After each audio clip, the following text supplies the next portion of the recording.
Mirëmbrëma të nderuar të pranishëm, e mirë se keni ardhur. I nderuar zoti Simon Mirankaj, i nderuar kryetari i Partisë Demokratike, profesor Sali Berisha, kam kënaqësinë të jemi sot bashkë në të takim për të promovuar, për të prezantuar një libër të veçantë, rëndësiplot të simbolit të qendresës antikomuniste, të stoikut të qendresës antikomuniste, zotit Simon Mirankaj, i cili ka kaluar jo pak, por plot 44 vite në kampet e internimit, që nga kampi famkeq i Tepelenës, i Lushnjës, i Gjazës, i Savrës e të tjerë. Duke na rrëfyer në dy kohë të ndryshme, në kohën e diktaturës, më pas kohën e lirisë të pas diktaturës, ngjarje dhe kujtime të dhimbshme që sëmbojnë dhe ngjallin emocione të forta për çdo lexues.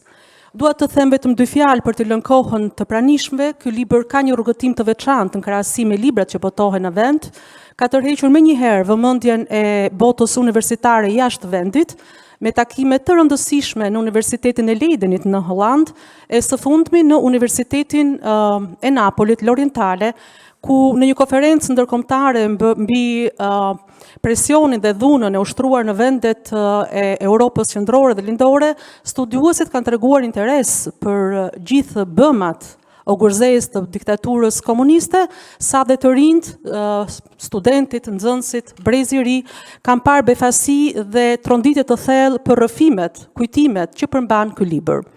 Ky libër është i rëndësishëm në kohën në të cilën neve jetojmë, në vite të errta, në vite ku vihen në diskutim dhe janë cënuar si rrallë herë në vendet demokratike të drejtat themelore të njerëzit, ku janë cënuar parimet kryesore demokratike, me arrestin e shtëpisë, siç ishte rasti i kryetarit të Partisë Demokratike, profesor Sali Berishës, pa asnjë motiv të mirëqen, por vetëm për shkaqe politike, me burgun ndaj deputetit Ervin Saliani, por dhe me arrestin e shtëpisë i vazhdon për më shumë se një viti të një profesori dhe intelektuali të spikatur, Jamarbër Maltezit. Edhe dy fjalë për brezin e ri, ky libër është i rëndësishëm për gjithë lexuesit, por unë besoj që ky libër troket më shumë dhe është një ftesë leximi për lexuesit e rinj, ata që nuk e kanë njohur, nuk e kanë jetuar, nuk e kanë prekur, nuk e kanë ndier goditjen e fortë të komunizmit në forma të ndryshme. Pse i rëndësishëm?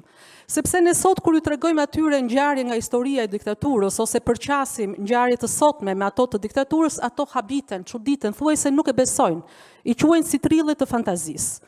Dhe për ne si forcë djathtë është detyrë, është mision që ta ruajmë, ta përforcojmë, ta pasurojmë kujtesën e afërt historike të atyre 6.000 personave që kanë dhënë jetën gjatë diktaturës komuniste, 4.000 prej të cilëve nuk kanë ende varre, e 200.000 të tjerëve të internuar.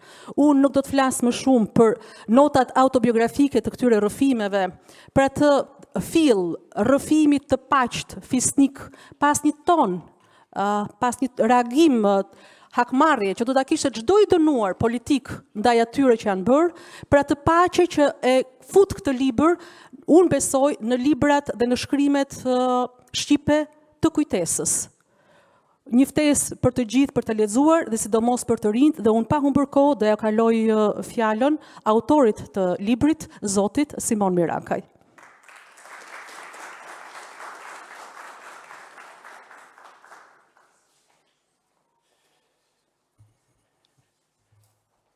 Ju falenderoj gjithë për prezencën, në mënyrë të veçantë kryetarin e partisë, profesor doktor Sali Berishën. Unë e kam pak të vështirë me folë, sepse kujtesa shpalos ngjarje shumë të trishtueshme dhe shumë të dhimbshme. Unë këto copza kujtimesh që i kam hedhë në libër, i kisha vënë në Facebook. Disa miqë, kër më takoshin rrugë, ore Simon, po këto që ke shkrujt, botoj. E thasha, mor zotni, kemi 30 vjetë duke shkrujt e kam frikë se më thonë na mërzitën edhe këta me këto shkrimje. Me gjitha të më kujtua dhe thanja e atë zefplumit rënopër me diftua. Jeta që që dim ka fillimin dhe fundin, dhe janë këto që mund të quajmë objekte që do të flasin për atë që ka ndodhur në Shqipëri. Janë gjanat pa besueshme. As kërkush më mirë nuk mund të tërgoj se sa një dëshmitar i një rrugtimi jashtëzakonisht të gjatë e plot sakrifica. Nuk ishte vetëm puna e rëndë, por ai presioni psikologjik të rëndonte më shumë. Edhe thosha, ore, sikur Marilyn Monroe me e pa për ditë, dikur thu, aq na mërziti. Jo të shohësh operativ të sigurimit për ditë, edhe duke ditë qëllimin e tyne pse vishin. Historinat janë, si thash, të dhimbshme. Ne masina hoqën nga kampi të Velencë, na zbarkun në Lushnjë. Lushnjë kishte afër 9 kampe internimi. Në të gjithë Shqipërinë kishte kampe internimi. Vitet e fundit fillon t'i quajnë në për kooperativa. Ata kanë vujt edhe më shumë. Se si thoshin fshatarët që punoshim me ta, ne mjellim grunë dhe ham misër. Kishte raste, mas ju njoftëm me këto fshatarët, thote Simon, ja hedh bukën e misrit lopës dhe nuk e hanë. Ky fshatari kishte edhe kontribu për të ardhur ai sistem, po pa e ditë se më u thellu se çfarë sistemi do të vite. Vite fshatare 3-4 kilometra me marrë gjizë. Në kampin ku ishim ne, ishte edhe një dyqan. Bënte 3 kilometra rrugë për të marrë gjizë dhe ktheshte pa marrë. Thote edhe pulat nuk ne lanë, sepse rreth shtëpis kishin mjell grunë. Edhe i thoshin, do i mbani pulat në kotec. Unë m'ishin fiksu disa ngjarje, edhe nuk mund të risha pa i përmend me shkrim. Sepse ata e dishin, kishin edhe eksperiencën e jetës që ai lloj sistemi dikur do t'i vinë fundi, po thotë ju do ta gëzoni një ditë lirin. Po a na kujtoni ne?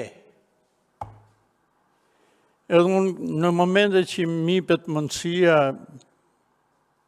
o me shkruajt o me fol për ta, asnjëherë si harroj. Se në formimin e karakterit ton kanë luajtur një rol jashtëzakonshëm edhe ata. Çdo i ri nga ne mundoheshte me dhanë pak dritë asaj jete, me dhanë pak kuptim. Vitet nga 54 deri në fund 65-s kanë qenë vite që kemi marrë pak frymë më lirisht. Kishte përkthime nga letërsia, huj, përveç asaj ishim detyruar për notën e shkollës me marrë. Çdo i ri kishte bibliotekën e vet. Nuk e kishte shumë të pasën, po kishte bibliotekë. Kishte të rinj që kishin talente, dikush për muzikë, dikush për matematikë.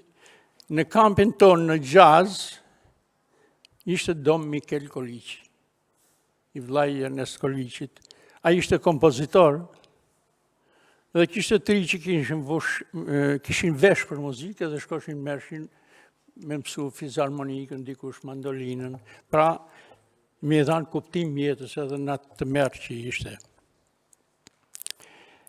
Nuk mund të ri pa përmend filloi kinezëria fillon me na pru gjellën në fush me kazana. Fletrofeti mbani mend në për qytete, në katune. Edhe fillon demaskimet. Lan arrestimet për pak kohë fillon demaskimet. Mushësht e salla plot, njerëzit e partisë dhe të sigurimit I kishin peketu ata njerëzit që do të sulmoshin atë që kishte fatin e keq me dalë me demasku. Ne apelin e bëshim 2 herë në ditë, por në shumicën e rasteve 3 herë. Ishin ato festa e ushtrisë, 1 maj e kodin, na bëshin 3 herë. Ai që na bënda apelin, o të fundit, ishte një djalë I mirë, po I besum I sigurimit edhe I partisë. Po me ne sillesht e mirë, nuk na provokonte. Edhe na thot tash mas apelit do shkojmë drejt e katë kuq. Ne tham po bëhet në arrestim. Shkojmë atje, vinë ata paria edhe sekretari I partisë fermës. Marrin busin e diktatorit e vend mbi tavolinë.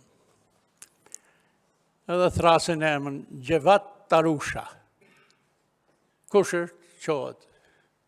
Hajde këtu del përpara. Gjevati kishte bë 15 vjet burg, nga Rajca. Në moshën 17 vjeç ishte arratis. Në hetusi, mas 2-3 muaj që kishte thënë ai hetusi, do të kthejmë. Po si do më ktheni? Me më kthy ata do më pushkatojnë, ose do më dënojnë, mos më dalë kur nga burgu. Ne do të kthejmë, po si kur tik një gjithë, kush do në nxjerrë kromin ne? Me UDB-ja, me sigurimin e shtetit, kishin bërë një marrëveshje të heshtur edhe shkëmbeshin nga këto njerëzit, kur I duheshte. Se në rast se nuk do të kishin bërë nga këto kthime, shumë do të ishin arratis në Jugosllavi. Fillon mbledhja dhe fillon I thot mor xhotni, unë për këto jam dënu, kam ba 15 vjet burg. I qoshte një nga salla me fjalët më banale. I qoshte një tjetër, sa hapte gojën ai I turrësh. Një 5 orë, shkon ora 12 e natës. Qohet një I porositun dhe ai thot, sekretari I partisë thot, ore kë ka shok, ka një shok. E qohet një thot, po, kë ka Simon Mirakën. Kush është Simoni? Qohem ka. Hajde këtu. Im vlla Sokoli ishte pak më mrapa. E thot, shikon, na arrestoni, bëni qatë doni, po me na fini, mos na fini. Edhe kthej kokën I them Sokolit, ore ty të vi keq në qoftë se më lavdrojnë, se me shamet e këtine, po banë 50 vjetë dhe kemi fillu imunitet. E vuna buzën gazën. Një antare partije që e gjeta në Amerikë, thot, shoku sekretar, thot, ky thot, po qesh, po pse qa kujton ti, do të qaj armiku?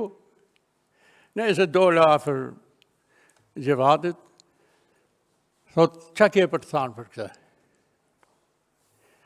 Unë tash kam për të thanë fjalët më të mira. Jam krenar që e kam shok. Filluan masandej të sha, I biri filanit, e ti armike, ti këtu do kalbesh, ato shprejt e tyne. E me thanë drejtën mu këtej, me hyshin këtej më diqin, se ishim mësum ato filmit e tyne. Kështu që këtë rast e kam hedhë në shkrim, po kështu edhe arrestimin e Do Mikelit. Unë po kthehesha nga puna, isha lodh, isha kput, më falni se ndoshta po e zgjas. Edhe Do Mikeli, ne na kishin vënë nga I autoparlant atë, që më tepër torturonte me ato këngët, po nga njëherë jepte edhe muzikë klasike. E pash që po në gjëndë me vëmendje dhe unë nala, se nuk mund të kalosha pa e përshnet. Mas I maroj pjesa, o afrova e përshnet, e më thotë, Simon thotë, a një gjove këtë pjesën klasike, po në gjë. A të pëlqej, po thash, ma kapi veshi. Po, e dita që pjesë ishte? Jo, e thash nuk e di. Kjo tha ishte kavaleria rusikane e Pierre Maskanit. Unë tha kam marrë pjesë në varrimin e Pierre Maskanit. Najtëm edhe pak edhe u shputën në shkova shtëpi. Kishte ardhë makina arrestimit e gjipsi. Ne ishim të pa një ndeshje futbolli, edhe hinë 2 djemë të rime automatike në krah. Tash se cili nga ne, mendonte se po i vjen hekrat, lotaria. Edhe shkojmë në shtëpi, marrim fotografit, kishim se ata, po të arrestoshin me fotografit, pastaj të detyroshin nëpërmjet torturave, të thoshin në laf me atë që kishte dalë në fotografi. Edhe i marrim ato fotografit, i mbështjellim me një plasmas dhe i hapim një grope i fusim. Sokoli ishte martuar dhe kishte 2 fëmijë dhe i themi vajzës Sokolit Vilmës që është këto, shkoj e shif, a ka hik makina? Edhe ajo nuk vonon, vjen duke qajtë, thot, kanë arrestu Gjagji Domnikelin. Gjagji Domnikeli ishte 77 vjeç atë ditë që e kanë arrestu. Edhe një ndër akuzat ishte për gjithë prifterit, i lidh me Vatikanin, spioni i Vatikanit. Ai kishte një radio dore, vogël, në gjonte si gjithë me kujdes shumë të madh.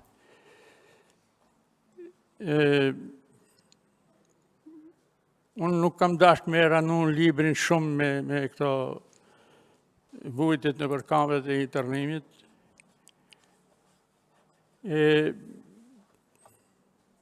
Tash më mirë t'i hedh, t'i botoj, sepse dikur ndoshta, sidomos do ju vlej të rive ma shumë, që shoqërzotit që nuk e kanë pas fatin me jetu në atë periudhë, po duke lexuar të paktën ta dinë.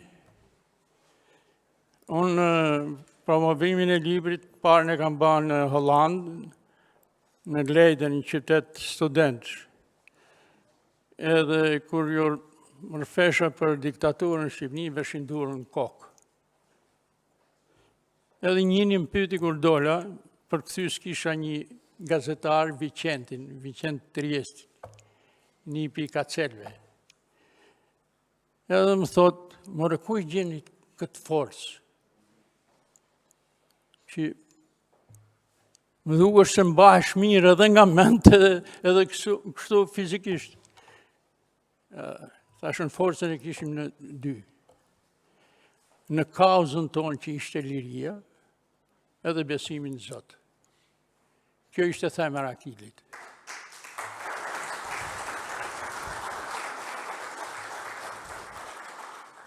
Pranaj, kur lufton për liri, je shumë i fuqishëm, je shumë ma i fuqishëm sa i që ka gjepat e hajme, kur thuhet ai prefekti. Ne na kishin vu një epitet, na qushin armiq. Ne vërtet ishim armiq. Ne ishim armiq të diktaturës, nërsa ata ishin armiq të lirisë. Tash unë do them edhe 2 fjalë, pse shkruajmë, ose pse flasim. Nuk flasim, as nuk shkruajmë që të nxisim urrejtjen. Qëllimi i shkrimit apo i të folmës është se ne besoj se përcjellim mesazhe, edhe ky mesazh i përcjellën besoj se i shërben demokracisë. Dhe sipas mendimit tim, njerëzit duhet të jetojnë paqe me një tjetrin pavarësisht bindjeve politike, se cili ka drejtën e vet me shku atje ku gjen veten. Po ne kemi të drejtën më të madhe se jemi ne ata që i prum lirin, jo Partisë Demokratike, po i prum lirin Shqipënisë. Ju faleminderit.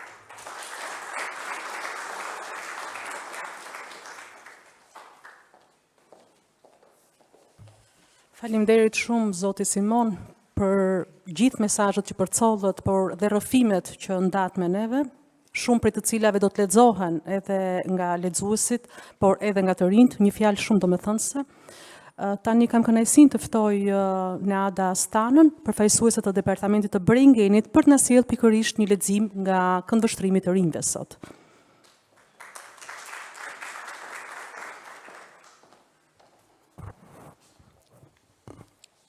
Mirëmbrëma të gjithëve. Të nderuar të pranishëm, i nderuar zoti Mirakaj, është një privilegj i madh për mua të jem pjesë e këtij promovimi libri, ku promovojmë një libër historik dhe një libër kaq të rëndësishëm si Kampeve të internimit në hijen e Tomorit që ju keni shkruar. Një simbol i qendresës antikomuniste dhe zëri i shumë shqiptarëve që kanë vuajtur padrejtësitë më të mëdha gjatë periudhës së komunizmit. Sot, si pjesë e brezit të ri, ndjej një përgjegjësi të veçantë të flas për rëndësinë që ka njohja e historisë son të vërtet. Komunizmi në Shqipëri ishte një periudhë e errët, një periudhë, më fakt periudha më e errët e historisë tonë kombëtare, një periudhë ku liria ishte ndaluar, ku qindra mijëra shqiptar u persekutuan, u burgosën, u internuan, u vran dhe shumë prej tyre sot nuk kanë as varre. Por flasim për mbi 6.000 të vrarë dhe 26.000 të burgosur politik. Por për te shifrave kemi histori njerëzore, dhimbje njerëzore si ajo që me kaq modesti e tregon zoti Mirakaj dhe në mënyrë kaq autentike në librin e tij. Fatkeqësisht, historia e komunizmit shpesh paraqitet në mënyrë të cekët në librat tonë shkollor, edhe nuk tregohet ashtu siç duhet dhe herëherë romanticizohet, por kjo nuk duhet të jetë kështu. Në vend që të tregojnë të vërtetet të saj ndaj krimeve, represioneve, shkatrimeve dhe her pas here fshehin errësirën që e përfshiu jetën tonë për dekada të tëra. Unë propozoj që Partia Demokratike, kur të vi në pushtet, të rishikojë librat shkollor dhe librat e historisë së Shqipërisë. Nuk po themi të ndryshojmë historinë, por të shënojmë historinë ashtu siç është. Jo të romanticizohet, sepse ne si kom nuk kemi një muze kombëtar, po kemi muze të komunizmit. Historia duhet shkruar vërtet dhe dhimbja gjithë secilit duhet të tregohet. Duhet njohur, vetëm duke njohur të kaluarën mund të shmangim që historia të përsëritet. Dhe fatkeqësisht po përsëritet në mënyrë më të butë. Por ne të rinj duhet të ngrem zërin që kjo histori mos përsëritet dhe çdo dhimbje, çdo i vdekur, çdo i internuar të kujtohet në përjetësi. Prandaj dëshmitë si ato të zotit Miraka janë një thesar i patshmuar për brezin tonë. Këto histori nuk janë thjesht tregime personale, por janë mësime të gjalla për ne dhe për ata që të vinë pas nesh. Ky libër është një dhuratë për çdo shqiptar që kërkon të kuptojë rrënjët e dhimbjes dhe forcën e qendresës së popullit tonë. Në fund dua ta falenderoj nga zemra zotin Mirakoj për kurajën dhe për kushtimin që ndau me ne këtë histori dhe në mënyrë kaq fisnike nuk flet me urrëtie. Por ajo zëri juaj zoti Mirakaj, më falni, është një thirrje për drejtësi dhe një omazh për të gjithë ata që kanë sakrifikuar për të vërtetën, për lirinë dhe për demokracinë. Ju falenderoj që keni hapur një dritare të re ndaj të kaluarës. Pavarësisht se ne si kom ne duhet të kujtojmë dhe të mbështesim edhe çështjet kombëtare. Sot po ashtu dua të kujtoj dhe një moment të rëndësishëm në historinë e kombit shqiptar. Sot shënojmë ditën e përkujtimit të viktimave të gjenocidit në Kosovë. Në rezolutën që u miratua në 16 maj të 2019 në Parlamentin e Kosovës, sot njihet si dita e gjenocidit serb në Kosovë. Kjo ditë është për të nderuar 10.000 civilët shqiptar të vrarë, mbi 20.000 femra të dhunuara seksualisht dhe mbi 1 milion shqiptar të dëbuar dhe të vrarë fëmijë në luftën e Kosovës. Në këtë ditë rëndësishme unë mendoj që duhet të mbrojmë çështjet kombëtare, çështjet që prekin Shqipërinë, të njohim historinë dhe mos të harrojmë ato, por edhe çështjet e Kosovës, që është gjysma jonë dhe duhet ta nderojmë dhe ta respektojmë. Se siç e thash dhe më përpara, një komb që nuk kujton historinë, ajo histori e keqe përsëritet. Në këtë ditë rëndësishme, shoqata genocidi në Kosovë plagë e hapur, fton shqiptarët që të ndezin një qiri në balkone dhe në dritaret e tyre, në shenjë nderimi dhe respektimi. Dhe gjithashtu do t'i bëja një thirrje parlamentarëve dhe deputetëve që të miratojnë rezolutën që Partia Demokratike në maj të vitit 2022 propozoi që kjo ditë, 15 janari, të njihet si dita e genocidit serb në Kosovë. Genocidi serb në Kosovë duhet të njihet jo vetëm në Kosovë, por në Shqipëri dhe ndërkombëtarisht. Ju falenderoj gjithëve.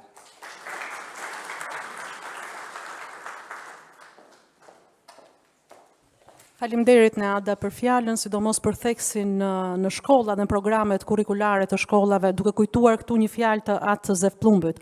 Është shkolla që ka mision ta çrrënjos atë që për afro 50 vjet u rrënjos në këtë truall.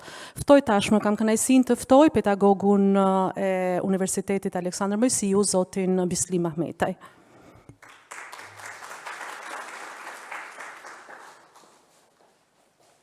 Mirëmbrëma Simon, mirëmbrëma doktor, mirëmbrëma të pranishëm.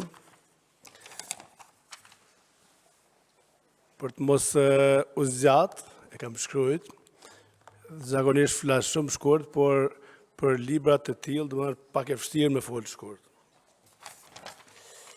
Holokausti nazist zgjati rreth 5 vite, ndërsa kalvari i vuajtjeve në diktaturën komuniste 46 vite.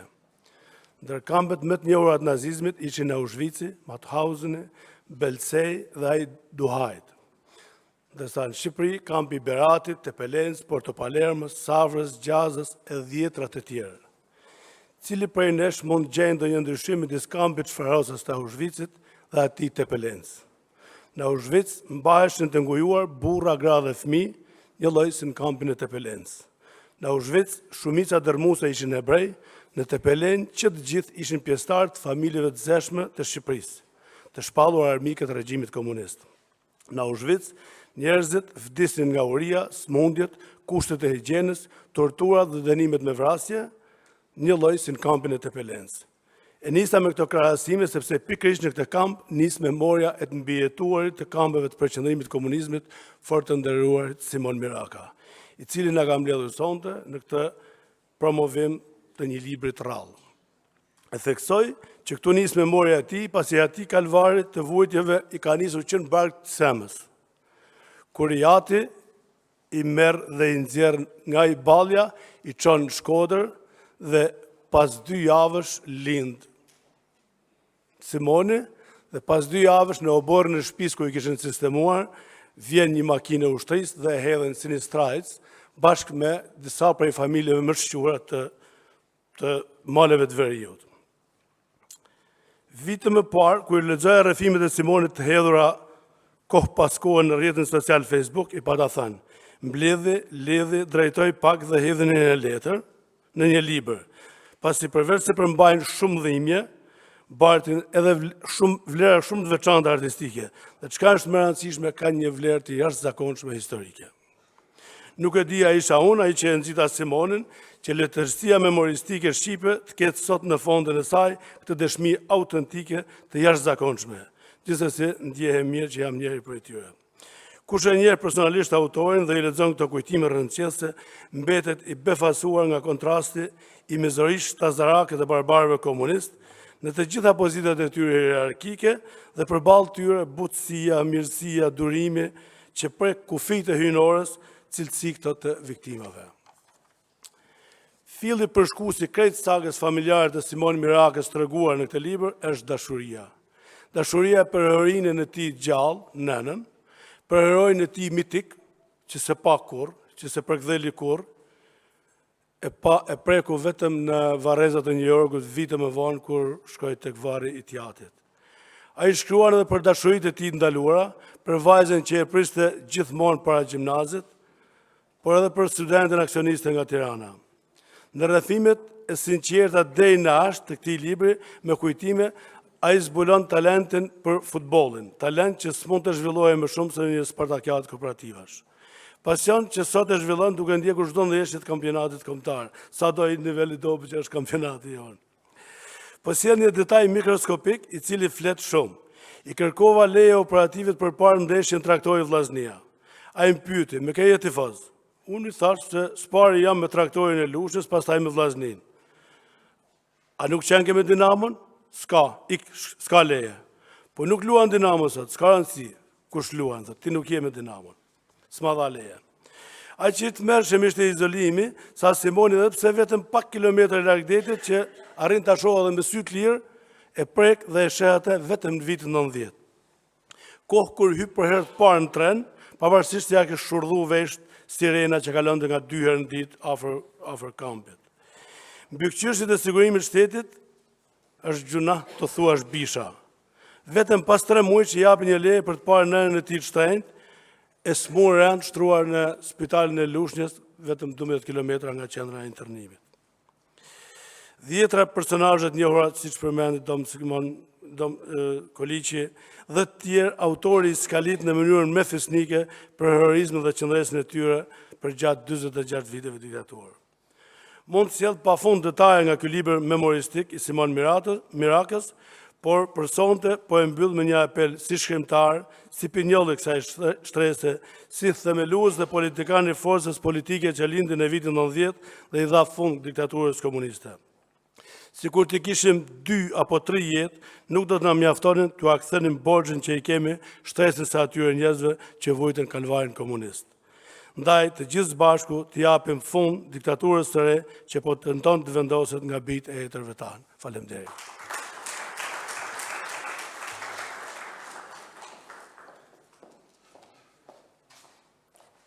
Faleminderit zoti Bislim për copëzat e kujtimeve që siç dihet vinë dhe burojnë nga biografia dhe nga ngjarjet konkrete, por janë të mbruetura kaq bukur me figurë letrare, me emocion.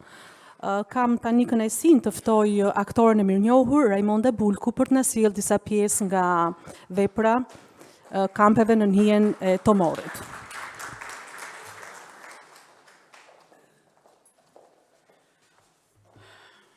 Mirëmbrëma, të nderuar Dr. Berisha dhe zoti Simon Mirak. Në fund do them se ç'na ka lidhur bashkë një gjë e bukur. Fragmentet i kam zgjedhur unë dhe do zotit i pëlqeni. Ti Sokol dhe ti Simon, nga këtë jetutje do të dilni në apel. Apeli bëj në mëngjes e në darkë. Ti Simon, do dalësh vetëm në darkë. Nuk i kisha mbushur të 15-at, e as Sokolit të 17 vitet. Të dy ishi me pantallonat shkurtra, vetëm nëna punonte dhe sëmur nga zemra që i mori jetën para kohe. Në darkë, aty nga ora 8 bëj apeli. Në fillim, kapteri lexoi emrat e grave, pastaj filloi emrat e burrave.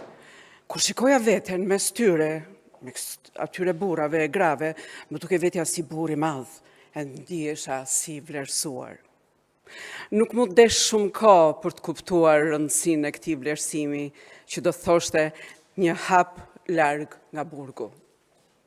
Kur në mëngjes dëgjoja zërin e nënës, çohu, se erdhi ora me dal në apel. Atëherë, apeli nuk ishte më qef mes burrash e zonjash, por frikë që ngjallte tmerr.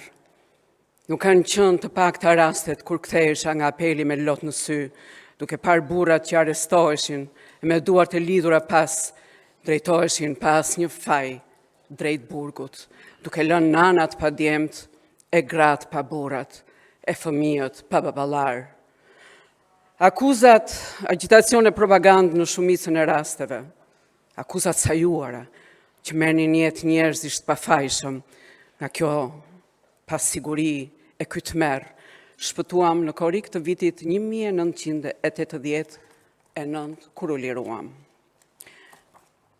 Unë jam munduar të nuk do ju lodh disa fragmente nga libri, por që të njihemi pak realisht. Fëmijët e moshës 14 vjeç i nxirnin në punë në mal me majt dru, me bajt ple, me bajt gur. Në atë kamp të tmerrshëm vdiqën gjithsej 800 vetë, nga të cilët 300 ishin fëmijë. 3 herë lëvizën varret, herën e fundit, qëllimisht komanda e policia e kampit dha urdhër që varrezat të vendoseshin buz lumit. Dimrit, lumi fryej nga prurjet e zhduku dhe varret, sot të gjithë janë pa varr. Në këtë kamp, bëhet fjalë për kampin e Tepelenës, në këtë kamp internimi, kishte familje nga gjithë Shqipëria, nga veriu e nga jugu, nga mungesa e higjienës e ushqimit, çdo ditë pothuajse hapej një varr. Ne fëmijëve na u dha e drejta me vazhdu shkollën në qytet, Tepelen. E kishim të vështirë, sepse rruga ishte përpjet, e nuk na mbanin gjunjët. Nënat nuk ishim çfarë të na jepnin në mëngjes, më përjashtim të ndonjë kore bukë që e kishin hequr nga goja e tyre. Na ndihmonin dhe fshatarët, duke na dhënë ndonjë copë bukë, pak gjizë, për hir të vërtetës, edhe ata ishin shumë të varfër. Nuk ka më të merë, se sa me kërku fëmia bukë, e ti të mos kesh mundësi me i dhanë, jo nga paftësia e saj, por nga imponimi i diktaturës komuniste, i instaluar në mënyrën më të dhunshme. Ne prisnim me gëzim motrat e nanat ktheheshin nga puna, se ato na sillnin manafera, gorica, ose ndonjë gavet me hirë. Natën nuk ishte qetësi, se fëmijët në korë bërtisnin, nan, dua bukë, e nanat nuk kishin çfarë me ju dhanë veç lotë, që binin mbi fytyrat e tyne, e duke lëpi lotët e nanave i zinte gjumi.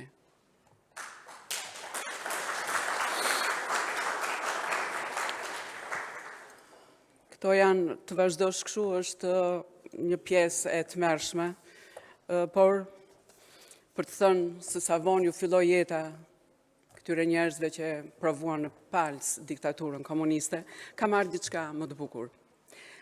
Deti ëndra ime. Pak ditë kisha fituar lirin, të drejtën për të lëvizur nëpër Shqipëri. Mendja më rinte aty, te një pyetje. Kur do ta shikoj detin? Kur? E kisha parë detin në hartë. E dija që kemi një bregdet prej 400 kilometra, por ujin e tij nuk e kisha prekur kur. As e kisha parë pafundësinë e tij. Kisha dëgjuar që ujin e ka të kripur, e kisha parë detin në film e njerëzit që laheshin, shtriheshin në rër. Kisha lexuar novelën Plaku dhe deti të Hemingwayt. Kisha krijuar një imazh për detin e bukurinë e tij, po unë kur do ta prekja ngrohtësinë e tij? Kur do shtrihesha në prerin e tij? Nuk di as not. Isha larë vetëm në kanale me ujë deri tek gjuri. Apeli të policisë i kisha shpëtuar tani. Tani ishte vetëm një apel, ai i punës. Gjumi më ishte vrarë, më ishte bërë refleks të ngrihesha në orën 5. Merja planin e punës tek brigadieri. Dhe tani na shikonin me një tjetër sy. Por tani na shikonin me një tjetër sy. I them Sokolit vllait tim, do nisem për në Durrës, do shkoj në det. Mirë, shko, kujdes se ti nuk di as not. Po shkoj me pa detin, me u prezantu e ta pys nëse më pranon. Më kujtohet operativi Kosta Silo, kur e kërkonim leje për të shkuar në Savër, na thoshte, nuk ju pranon Savra. Meri leje brigadierit, mos haro, më thot Sokoli. Nuk na u ndan lejet. Dola nga shtëpia, pash brigadierin, që shpërndante planin e punës, dhe më tha, nuk qënë ke për punë sot. Më pa që nuk kisha veshur si për punë, kisha veshur një palë pantallona doku dhe një këmish me kratë shkurtër. Jo, kam ardhur të kërkoj një leje një 2 ditë. Çfarë thua, Monçi? Sa të duash, ore. Faleminderit, u largova, dola në rrugë për të pritur në një mjet. Në orën 10 arritëm në Lushnjë. Trenin e kisha parë për herë të parë kur punoja në kodrat e Dushkut. Për të udhëtuar me tren, ishte hera e parë. Dëgjova zhurmën e sirenës, pas njerëzit që nxitonin që të hipnin. Kishte shumë njerëz, ndoshta shkonin në plazh, ishte korrik, vape madhe. Treni u nis, unë rria në korridor, në dritare, doja të shikoja. Ja Rogozhina. Zbritën disa, treni u nis përsëri. Po tani, pyeta njërin aty afër, ku ndalon? Ndalon në Kavaj. Cili stacion është më afër detit? Ai i Golemit? Të lutem, kur t'jemi afër, a mund të më tregosh? Patjetër. Nxora një cigare DS, ju afrova dhe pasagjerit që do të më ndihmonte. Ai më tha, faleminderit, por nuk e ndez. Po ju afrohemi Golemit. Ja deti, bërtita unë. Nuk e qenë ndonjëherë në det? Më pyeti pasagjeri që kisha afër dhe pa kthyer kokën i thash, jo. Më fal, a mos keni dalë gjë nga burgu? Jo, nga internimi, i thash unë. E po shqyqyr që qënë keni liruar, edhe unë e kam pas xhaxhaj në burg, e ndërkohë treni unë dalë.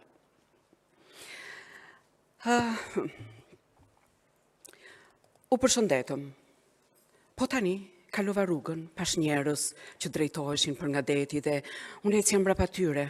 Pas 5 minutash arrita në plazh. Plazhi ishte plot, deti kaltërosh strihej përpara meje pa fund.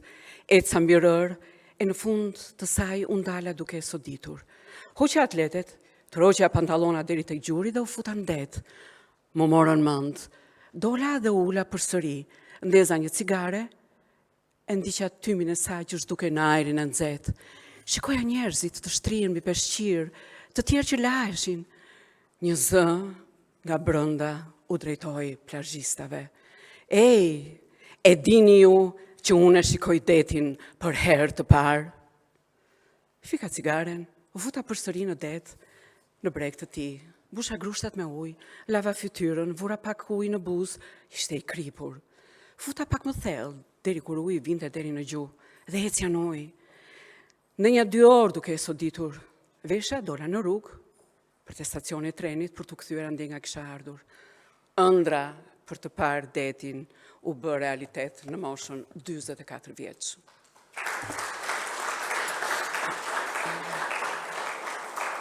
Dua të them një eksperiencë shumë të bukur që këtë vit nuk kam mbaruar akoma. Një teatr dokumentar kur ngjarjet ishin kampi i Tepelenës, internuarit e Tepelenës. Ishte një eksperiencë shumë e bukur dhe atë e bëri e gjalloi një djalë shumë i ri regjisor dhe Simonin e kishim një aktor që vinte pak minuta dhe rrëfente diçka. Dua të them që aty ku e kemi të shfaqur, në Tiranë apo Gjirokastër, Durrës, apo në Gilan, apo në Prizren, javën tjetër shkojmë në Kosovë prap, në festivale të Kosovës, mrekullohen jo vetëm Brezion që nëse se ke prekur diku e ke ndjer ose ke lexuar tashmë, por më bëjnë shumë përshtypje të rinj. Të rinj nuk ikin pa na takuar dhe pa na thënë mbresat e tyre janë të jashtëzakonshme. Të jashtëzakonshme. Erdhën 150 artistë të huaj nga gjithë bota për të parë bën një ecurinë e artit të Kosovë-Shqipëri. Dhe për fat në teatrin eksperimental ishte shfaqja e jon për të shfaqur. Lotët ishin të pafund dhe në fund fare konkluzioni tyre ishte bëni shumë mirë të tregoni historinë tuaj sepse vetëm kështu mund t'ju njohë bota. Zoti Mirakaj të uroj një shëndet të gjatë dhe shumë të mirë për me tregu.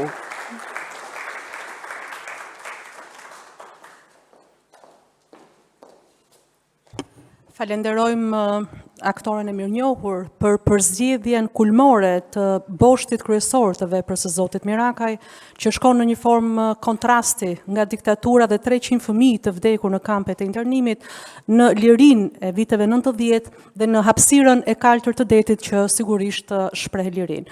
Tashmë kam nderin të ftoj të mbaj fjalën e tij kryetarin e Partisë Demokratike, liderin e opozitës, profesor Sali Berisha.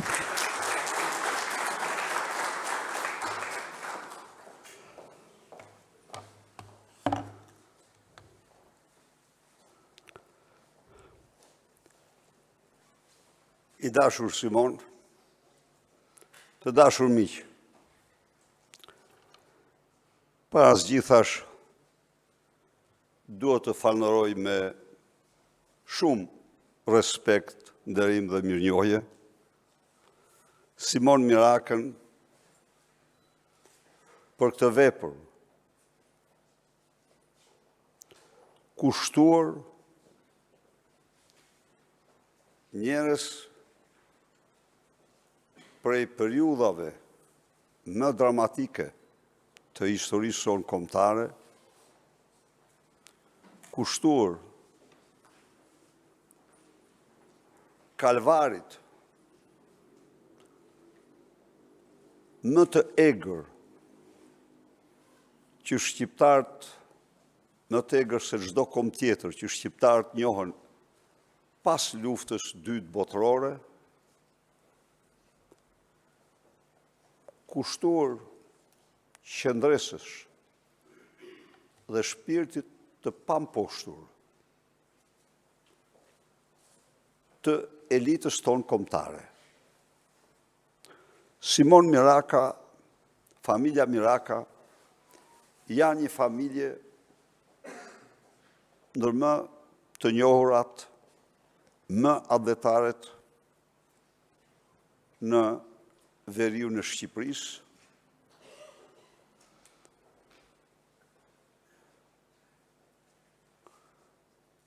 Vendosja e pushtimit komunist me 28 nëntor të vitit 1944, e vërteta, zëvendësimi një pushtimi të huaj me një pushtim barbar të brendshëm u shoqërua me dekapitimin e elitës kombëtare shqiptare. Përfshi dhe një numër të konsiderueshëm të tyre që kishin luftuar me armë në dorë pushtues në huaj.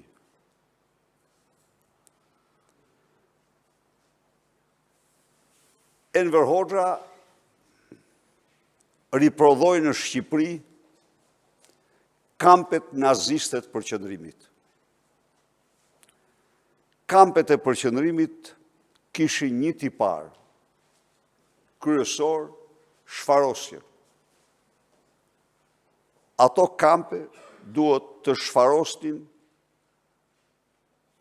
personat që ndryheshin në to. Nuk e fshehu Enver Hoxha këtë. Jo. Në të vetmen që ka qenë i sinqert, i ka quajtur kampe përqendrimi. Dhe Organizata e Kombeve të Bashkuara ka me angazhimin direkt të sekretarit shtetit, të ministrit edhe të ministrit jashtëm britanik dhe vende tjera, ka rezoluta. Jo një, por disa për kampet e përqendrimit në Shqipëri. Kampe në të cilat varroseshin të gjallë njerëz, kampe në të cilat për të përmbushur misionin e tyre shfarosjen, nuk kursenin asnjë gjë. Këto kampe u ngritën nga Kamza, Lezhë, Kamza, dhe gjerë në jug. Por Vlloçisti dhe Tepelena ishin dy më mizoret.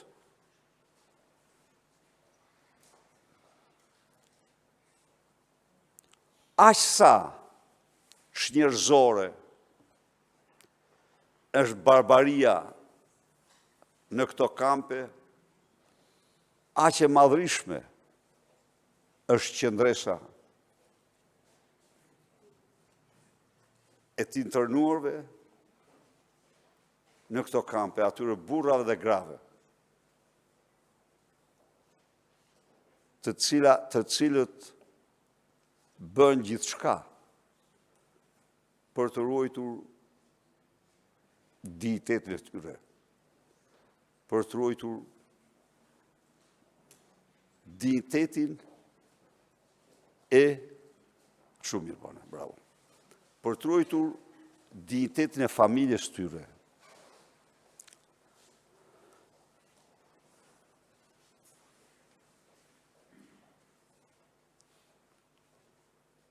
Ky libër i Simon Miraks,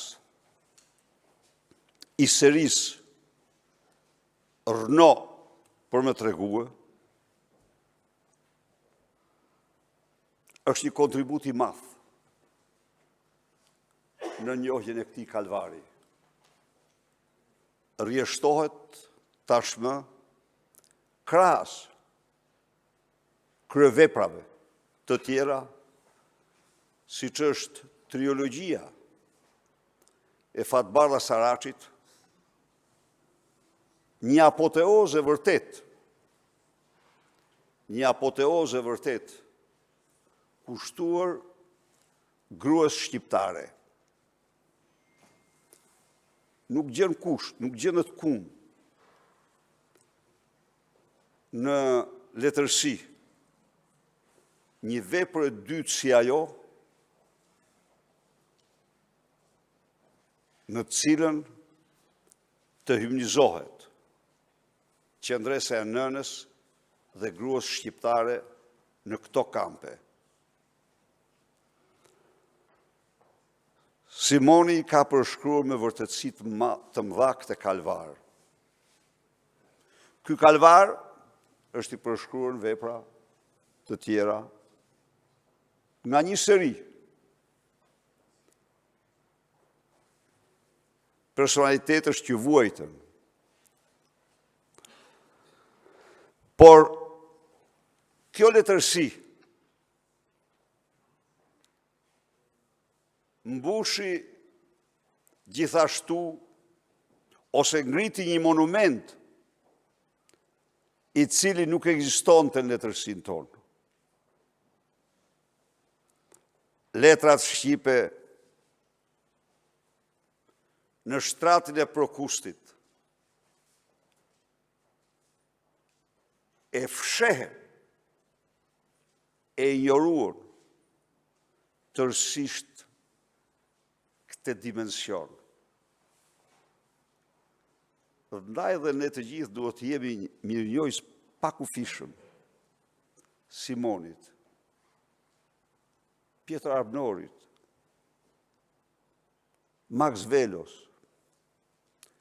Kasaruhës, Fatos Lubonja,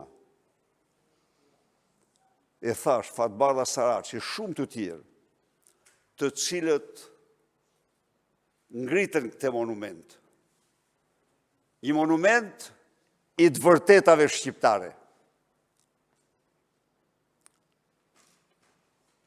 Në qoftë se letërsia socialiste ishte monumenti i mashtrimit, i falsifikimit, i glorifikimit të keqes, kjo letërsi është letërsia që u mëson shqiptarëve për kalvarin që ata përjetuan si asnjë kom tjetër në Europë pas lufte. Miq,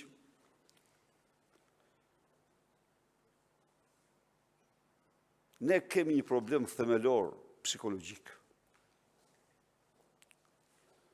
Dhe sigurisht duhet të jenë filozofët dhe historianët ata që t'i japin përgjigje. Cili është ky problem? Ky problem është sepse e para ky kapitull, kjo histori, kjo letërsi,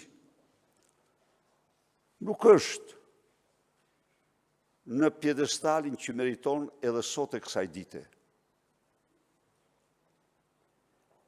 E dyta, ne u rikthyem në një diktaturë të re, por një gjë duhet të mos harroj asnjëri prej nesh, se gjithçka në 44-45 filloi me fjalën. Filloi me fjalën e lirë dhe u shtri pastaj në liri të tjera.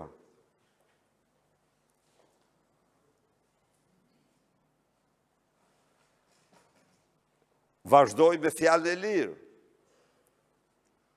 Sot,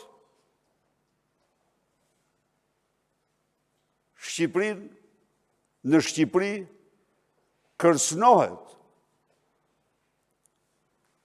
fjala e lirë çdo ditë e më shumë. Sot censura është një realitet i pamohueshëm në propagandën e atyre që quhen mainstream, mediat e kryesore. Lavdi Zotit, që janë media sociale dhe portalet, të cilat nuk pranojnë censurën, nuk lejojnë censurën, por më thoni mua, a nuk ka një analogji midis firmës që vjen skulptori Kristaq Rama për të varë në litar poetin Havzinela, me firmën që vjen për të varë në litar TikTok-un?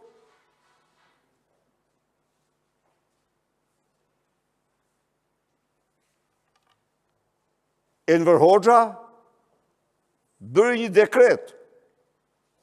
Ndalohen të gjitha librat e publikuar para vitit 1944.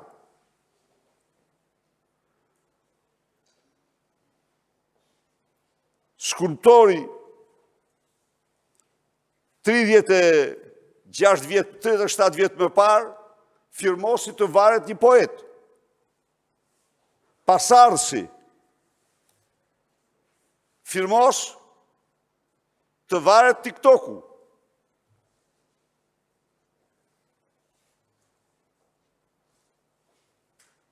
Po, çfarë ndodh me ne? A kemi ne vetdijen e plot për këtë që po ndodh? Jo, nuk e kemi. Pse ne nuk e kemi?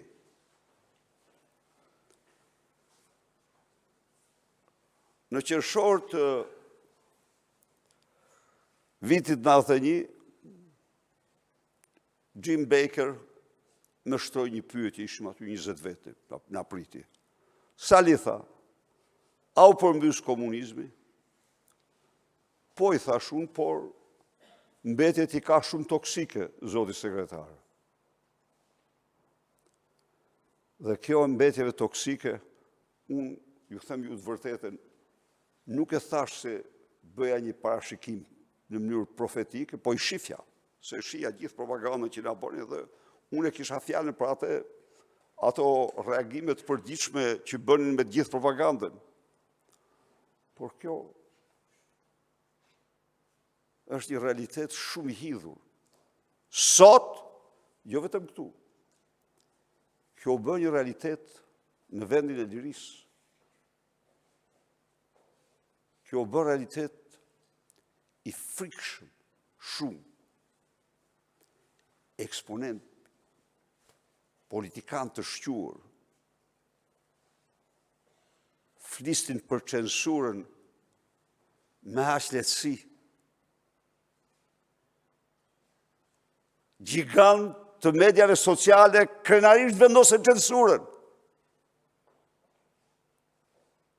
Po, duhet ta kontrollojmë. Kjo është.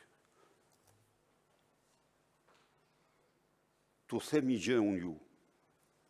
Këtë fitoren e Donald Trump e kam quajtur më të jashtëzakonshëm, edhe po ja u them këtu me sinqeritet, para zgjithash mbi gjitha për shkak të censurës. Sa ajo që pësuam ne, ajo që pësoi Simoni, ajo që pësuan 10 mijëra shqiptarë, ajo filloi me censurën, filloi me fjalën.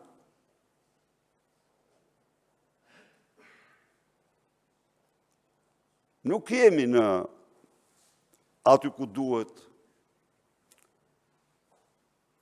në njohje në realitetit tonë, të shkuar. Kryeministri aktual thot, hiqet. Si kështu, por dhe thot se baba im qëndroi në anën e drejtë historisë. Po në qoftë se kishte anë të zezë historia, në qoftë se ka patur anë të zezë historia, në raport me lirit, ka qenë diktatura staliniste. si qëndroj në anën e... Pastaj, nga kjo vinë të gjitha tjera. Nga kjo rrjedhin të gjitha tjera. E shtroj pyetjen, shpesh herë, nuk kam një përgjigje. A mos është kjo psikologji totalitare me të cilën jetuam 45 vjet, që vazhdon e shtrirë në shoqërinë shqiptare dhe sot? Edhe njerë, TikTok është një platformë, por t'imagjinosh ti të vendosësh, ta blokosh një mjetë kaq të fuqishëm komunikimi, të vendosish një censur kaq ekstreme, absolutisht tregon se e aftë të bësh çdo gjë. Si është bën Ayatullah, si është bën sunduesi i Afganistanit dhe me radhë. Pra, uroj dhe dëshoj që këto vepra të lexohen sa më shumë. Askush mos harroj se pa njohur letërsinë e qendresës dhe dignitetit njerëzor të shqiptarëve dhe të barbarisë së tyre në kampet dhe burgjt e përqendrimit s'ka për ta njohur kurrë vendin e vet. Dhe s'do mundet ndonjëherë të ketë një vizion të qartë për të ardhmen e këtij vendi.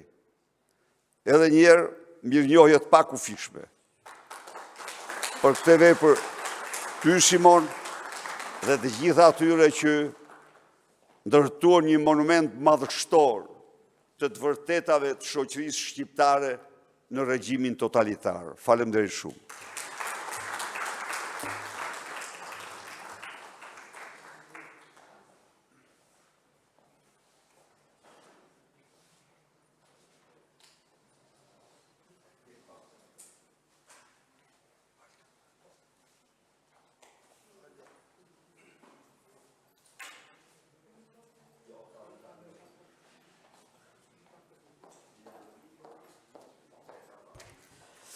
Falenderoj shumë lexuesin elegant, por edhe me kulturë të gjerë letrare, profesor Sali Berishën, për fjalën përmbyllëse. E konsiderojmë të mbyllur këtë takim promovues me thirrjen për të lexuar sa më shumë shkrimet, letërsinë e kujtesës dhe për të ndërgjegjësuar sa më shumë të rinjt për çfarë ka ndodhur në Shqipërinë totalitare. Jeni të lutur të merrni një gotë verë për të bërgëzuar edhe me autorin. Faleminderit, ishit pranishëm.